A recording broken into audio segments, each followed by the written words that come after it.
Сәлем баршаңызға, каналыма қош келдіңіздер. Бүгін сіздермен бірге өте ерекше пирог тәріздес булочки жасайтын боламыз. Үйдегі бар қарапайым заттармен жасалынады.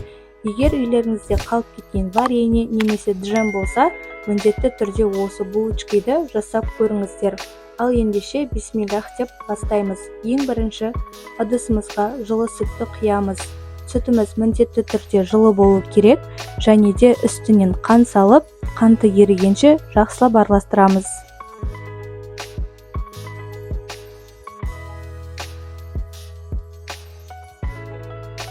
Оның үстінен ерітілген сары майды құйып, араластырып шығамыз.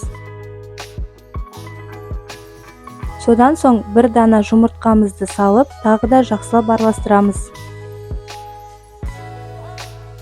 Ендігі кезекте бір шай қасық ашытқы салып, біркелкі болғанша араластырып шығамыз.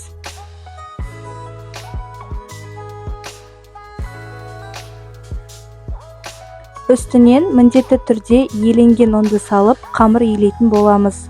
Ұнды бәрін бірден салып жібермеңіздер, біраз бөлігін салып, бірінші араластырып аласыздар. Содан соң қалған ұнды салып, елесеңіздер, қамырларыңыз өте жұмсақ, әрі нәзік, әдемі болып шығады.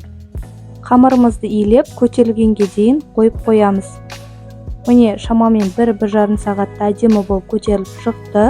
Енді көтерілген дайын болған қамырымызды теңдей 3 бөлікке бөлеміз. Қазір біз пирог тәріздес етіп булочки жасайтын боламыз. Достар, менің каналыма тіркеліп алуды ұмытпаңыздар. Алдағы уақытта сіздерге керемет рецептерлермен бөлісетін боламын. Каналыма өтіп, барлық видеоларымды көріп шықсаңыздар болады. Көптеген рецептерді менің каналымнан таба аласыздар.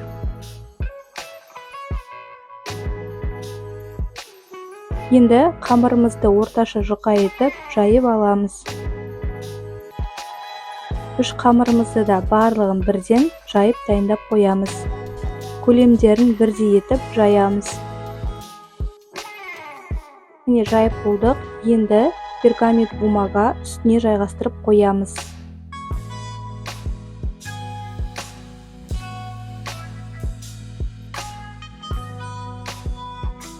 Енді үйіңізде варенье немесе джем болса, екеуін де қолдануға болады. Мен құлпынай вареньесін қолдандым. Қатты сұйық болмау керек, қоюлау болу қажет. Қасықпен барлық жеріне жағып шығамыз. Келесі қамырды да үстінен орналастырамыз. Жаңа айтып өткендей, барлығының көлемі бірдей болу қажет. Тағы да үстінен варенье жағып шығамыз.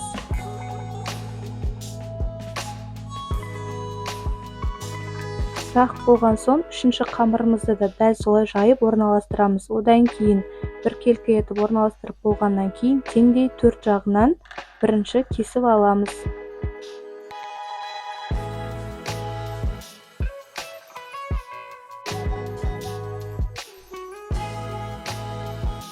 Сосын әр 4 бөліктің ішін тағы да 4-ке бөлесіздер.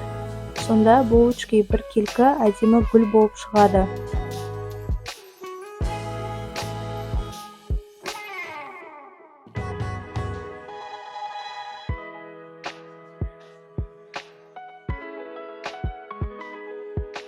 Енді кескен жерлерін айналдыра отырып, бір-біріне қаратып орап шығамыз.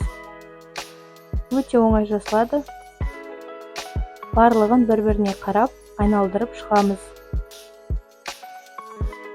Ешқандай қиындығы жоқ. Енді бетіне жұмыртқаның сарысын жағып аламыз. 180 градуста қызып тұрған пеште қызарғанша пісіріп аламыз.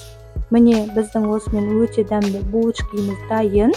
Сіздерге 100% ұнайтынына сенімдімін. Дәл осы рецепт бойынша жасап көріңіздер. Мына арасын сіздерге кесіп көрсетіп жатырмын.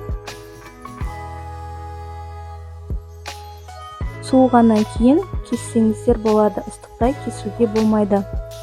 Барлықтарыңызға ас болсын, назарларыңызға үлкен рахмет. Сіздермен болған Балнұр.